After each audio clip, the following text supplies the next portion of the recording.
Raga sejati. Apa sukma sejati? Aku arep matur karo kowe. Kowe arep matur piye? Saben-saben aku tansah kuciwa lan ora sarujuk karo pakartimu. Aja tugas saiki kowe isih kagunungan wujuding sukma.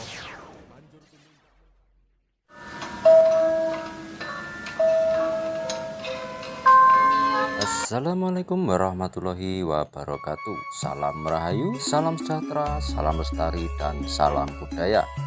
Jumpa lagi dengan Blitar Channel 999. Kali ini akan mengungkap cerita sejarah tentang Candi Sawentar. Tapi sebelum itu jangan lupa dukung channel kami agar terus berkembang dan berkembang lebih baik.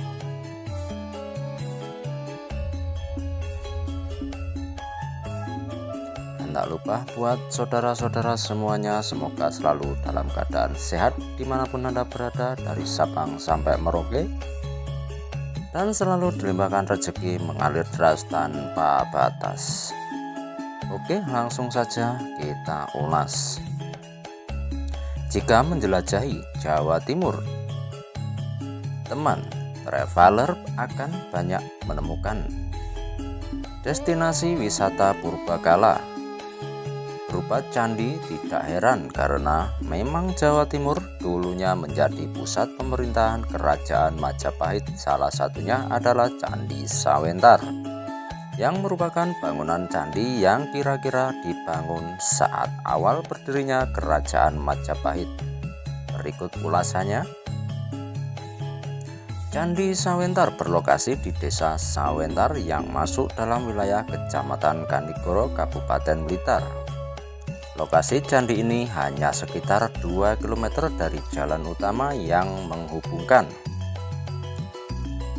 Malang dengan Blitar. Kalau teman traveler memulai perjalanan dari kota Blitar cukup memerlukan waktu sekitar 30-40 menit perjalanan ke tempat ini. Jika berangkat dari kota Malang, waktu yang teman traveler tempuh sekitar 1,5 jam. Perjalanan akses masuk ke lokasi Candi Sawentar yang sudah bagus membuat teman traveler bisa ke tempat ini menggunakan roda 2 ataupun mobil. Setelah sampai di Kanigoro dan menemukan sebuah SPBU, cukup belok ke dalam gang sebelum SPBU dan ikuti jalan sampai menemukan tugu "Selamat datang di Candi Sawentar". Setelah teman traveler menemukan tugu "Selamat datang" tersebut, tandanya lokasi candi sudah tidak jauh lagi, hanya sekitar 50 meter dari tugu tersebut. Teman traveler bisa langsung menemukan lokasi Candi Sawentar, tempat di sisi jalan Desa Sawentar. Candi ini buka setiap hari dan jika ingin mengunjunginya, teman traveler hanya perlu mengisi buku tamu saja tanpa membayar tiket masuk. Saat sampai di lokasi Candi Sawentar, teman traveler akan melihat betapa terawatnya destinasi wisata purbakala ini. Walaupun tidak luas, tapi kebersihan dan kerapian benar-benar dijaga oleh pengelola. Hal tersebut membuat Candi Sawentar ini terlihat fotogenik dari jauh, sehingga membuat teman traveler makin semangat belajar sejarah. Pada sisi samping area bangunan Candi Sawentar, tepatnya di luar pagar samping taman, teman traveler bisa mendapati beberapa tempat duduk santai lengkap dan meja-meja yang mungil. Biasanya warga kampung ataupun pengunjung menikmati suasana atau melihat candi dengan duduk-duduk santai di tempat ini. Jalan-jalan di dalam area Candi Sawentar, teman traveler diperbolehkan untuk naik ke atas bangunan candi. Teman traveler bisa berjalan dari lift candi, dan ini memiliki satu buah pintu di depan untuk masuk ke dalam bangunan. Cungkup candi yang di dalamnya terdapat bekas arca, namun hanya tinggal alasnya saja. Belum diketahui arca apa yang ada di dalamnya dahulu kala. Sedangkan pintunya pun tertutup kawat agar tidak disalahgunakan oleh orang yang tidak bertanggung jawab. Sama seperti di setiap bangunan Candi Sawenter juga punya sebuah motif relief pada bangunan candinya, tapi ada yang unik dan berbeda dengan candi kebanyakan karena motif yang terpahat bukan berupa sebuah kisah pewayangan ataupun tentang kehidupan zaman kerajaan dahulu kala. Relief yang terukir adalah sebuah bentuk lingkaran-lingkaran yang menjadi ciri khas dari peninggalan candi Hindu kuno. Selain itu, ada beberapa bentuk kepala kala yang tidak utuh lagi bentuknya. Selain bangunan utama Candi Sawenter yang masih berdiri di tengah area wisata, teman traveler juga bisa menemukan beberapa candi berubah atau sisa-sisa bangunan candi yang rusak berserakan. Candi berubah ini dikumpulkan pada sisi dekat pintu masuk. Sisa-sisa bangunan candi ini diperkirakan adalah bangunan-bangunan candi kecil lainnya yang biasanya ada di sekitar bangunan candi utama. Di mana ada candi, maka tentu di sana ada sebuah hal magis yang bisa ditemukan pada halaman Candi Sawenter. Ini juga masih bisa teman traveler temukan sesajen dengan beberapa dupa yang diletakkan di dekatnya. Walaupun warga sekitar mayoritas beragama Muslim, tapi menurut warga tradisi Jawa, membuat sesembahan pada leluhur masih tidak bisa dihilangkan dan masih merupakan sebuah adat menarik. Bukan jadi kapan menggali sejarah Candi Sawenter.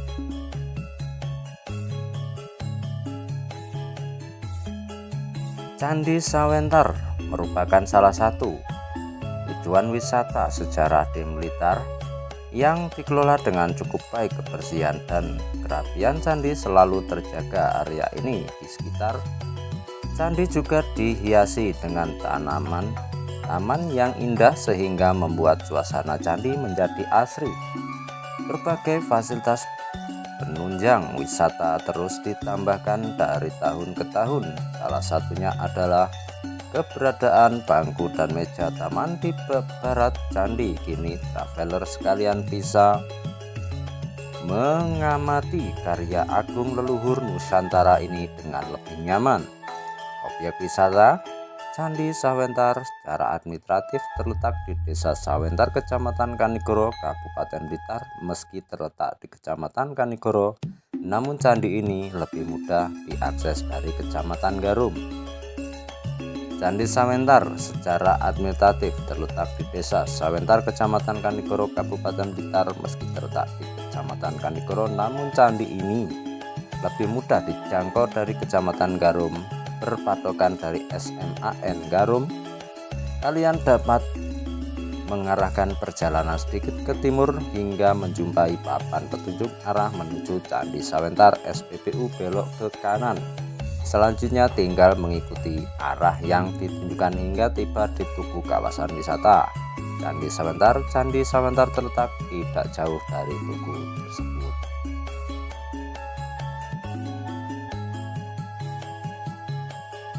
Keberadaan Candi Sawenter pertama kali dilaporkan oleh Hoppermans pada tahun 1864 dalam Hindu Udheden van Java 1864 sampai 1867. Dalam ROD 1913 dalam laporannya tersebut candi ini disebut sebagai Candi Centong. Saat dilaporkan, Hoppermans candi dalam keadaan terpendam sebagian dan tidak ditemukan arca satupun. Penelitian mengenai Candi Sawentar kemudian dilanjutkan oleh Parbeck lalu Knebel pada tahun 1915 Dinas Purbakala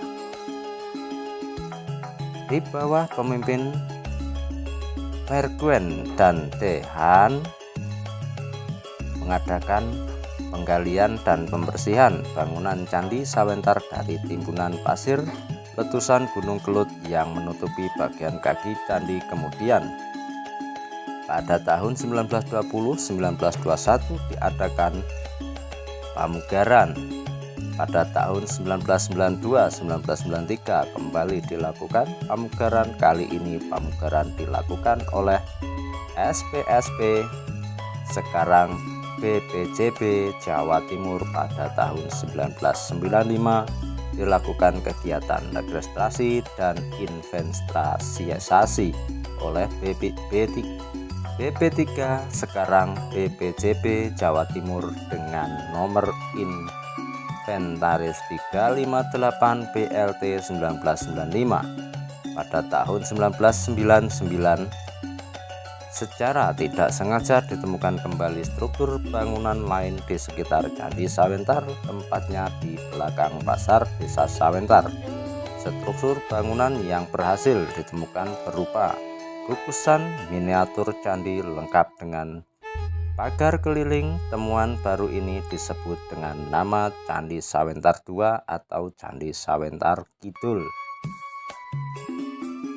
Candi Sawentar I memiliki bentuk tinggi ramping sebagaimana bentuk khas candi periode Jawa Timur.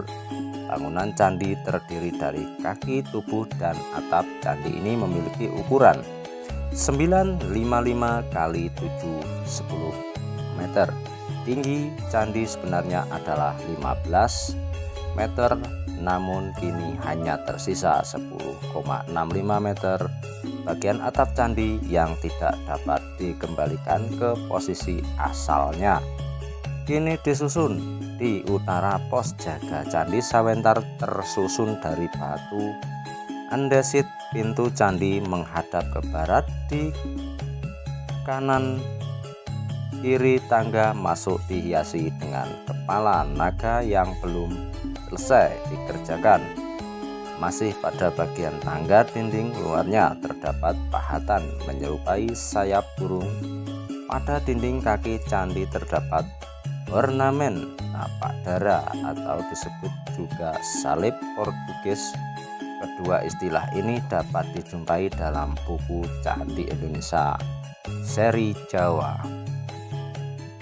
Di dalam bilik candi terdapat ioni yang memiliki relief Garuda pada bagian bawahnya, sedangkan pada langit-langit bilik candi terdapat relief dewa yang sedang menunggang kuda dikelilingi oleh sinar melingkar menyerupai matahari. Krom berpendapat bahwa tokoh penunggang kuda tersebut adalah kaki-kaki adalah avatar ke-10 dari Dewa Wisnu yang digambarkan mengendarai seekor kuda putih dengan pedang terhunus dan bercahaya seperti bintang bersayap. Wisnu dikatakan mempunyai sifat sebagai matahari.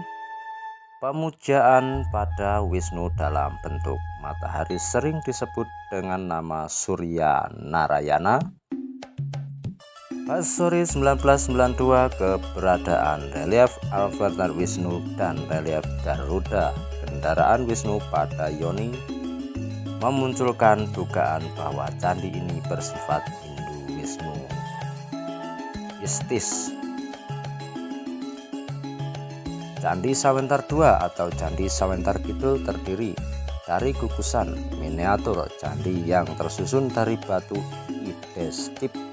Gugusan candi tersebut dikelilingi oleh pagar bata dan dibagi menjadi dua halaman, yakni halaman utara dan selatan. Masing-masing halaman memiliki pintu yang menghadap ke arah barat.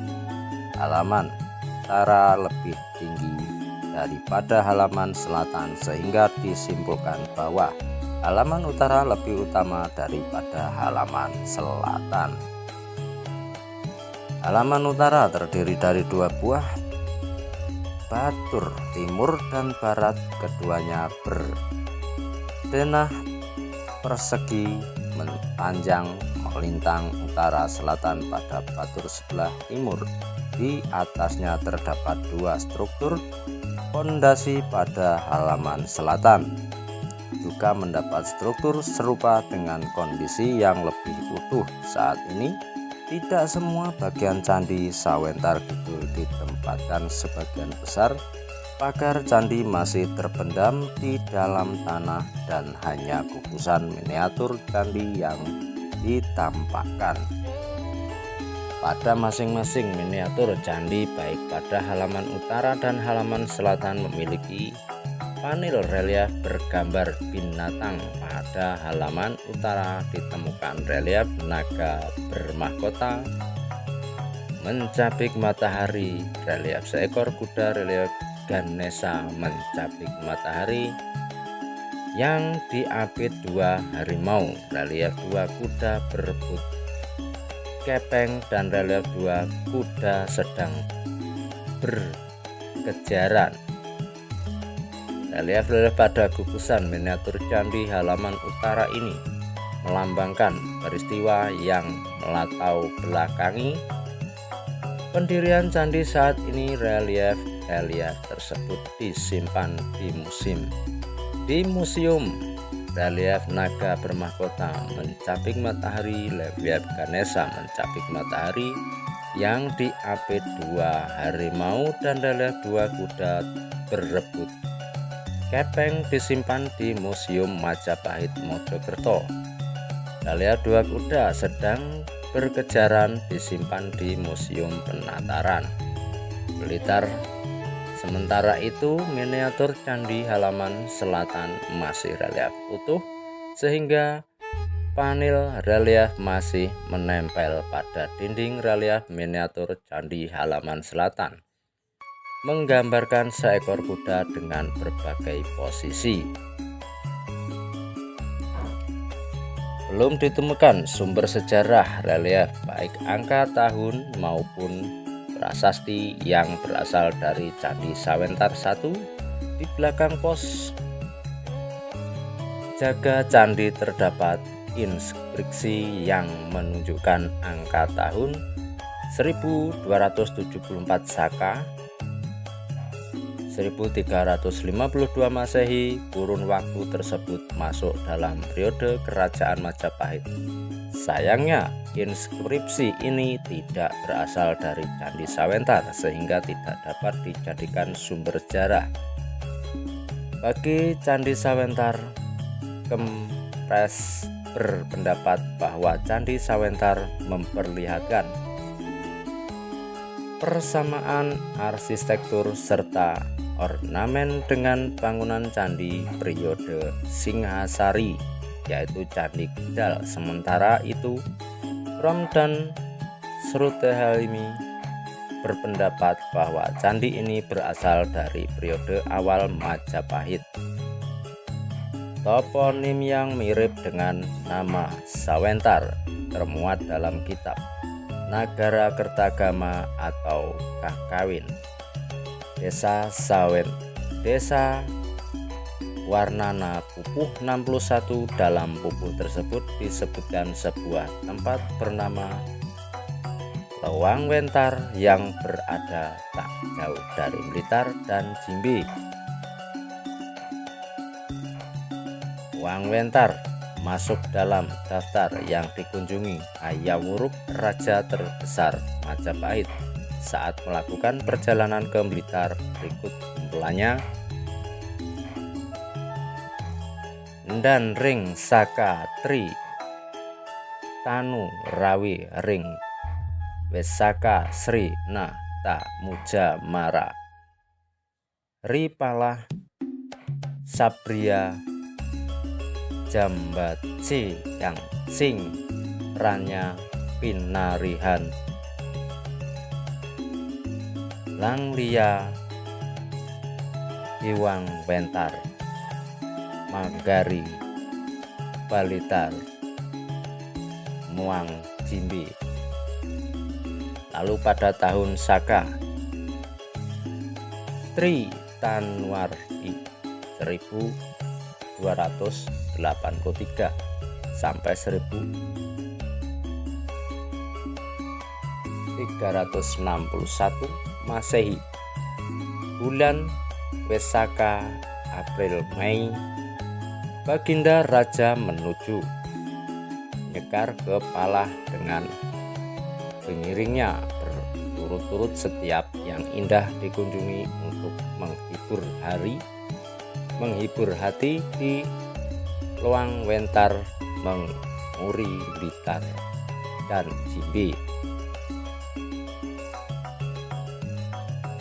Candi Sawentar II, Candi Sawentar Kidul pada relung miniatur Candi Sawentar II atau Candi Sawentar Kidul terdapat inskripsi dan menunjukkan tahun 1358 Saka 1436 Masehi. Tahun tersebut berada dalam era Kerajaan Majapahit periode pemerintahan Ratu Suhita Prabu Sri. Peristiwa yang melatar belakangi pendirian Candi Sawentar Kidul berhasil diketahui dari pembacaan reliefnya. Ada 4 panel relief yang menunjukkan sebuah peristiwa, yakni relief naga bermahkota mencapik matahari, Ganesha mencapik matahari yang diapit 2 harimau, relief 2 kuda tersebut berebut kepeng, dan relief 2 kuda sedang berkejaran di antara 4 relief tersebut. Ada 2 relief menunjukkan sengkalan angka tahun yang bersirat dalam sejumlah berlambang, yakni relief naga bermahkota mencapik matahari yang ditafsirkan sebagai sangkalan naga raja Anhat Surya, dan relief Ganesha mencapik matahari yang diapit 2 harimau yang ditafsirkan sebagai sangkalan Ganesha Inapit Mong Anatut Surya. Naga raja Anhut Surya naga bernilai 8, raja bernilai 1, Anahut bernilai 3, dan Surya bernilai 1. Ketika angka-angka yang diperoleh dalam sangkalan ini dibaca terbalik, maka akan menunjukkan angka tahun 1318 Saka sampai 1396 Masehi. Demikian pula pada sengkalan Ganesha Napit Mong Anhut Surya, bila dibaca dengan cara yang sama, sangkalan ini menunjukkan angka tahun 1328 Saka 1406 Masehi. Kurun waktu yang ditunjukkan kedua relief ini cukup dekat dengan peristiwa Parekrek, perang Parekrek yang termuat dalam kitab Paraton. Berikut kutipan Paraton mengenai peristiwa Parekrek. Brahyang Wisesa Apupurikan lawan Bra Wirabumi dadi Denira Dampul abelah mati Sira Dampul I Saka 1323 Elet 3 tahun tumuli dadi maneh Kang Parekrek sama apagrah Bre tumampel Brahyang Prameswara sami ing aturan sapa Kang Sun Ilonana dadi Kang Yuda kalah kedaton kulon kapesan Brahyang Wisesa runtik sira ayun lungka ingaturan Bra tumampel Bra Paraneswara sampun age lunga insun lawane Sukabraheyang Wisesa Apanggrah ing ngadekan denira bre tumampil den ira bre Prameswara kalah daton wetan brada ing ngamban denira braheyang sesa binika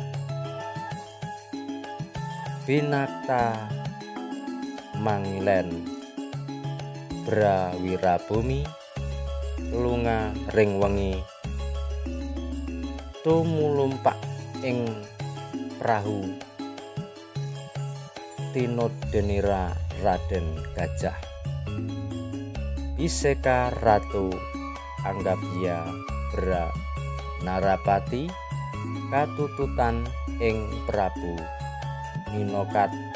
Minoktan tur pinok binekta dateng ing Mojopait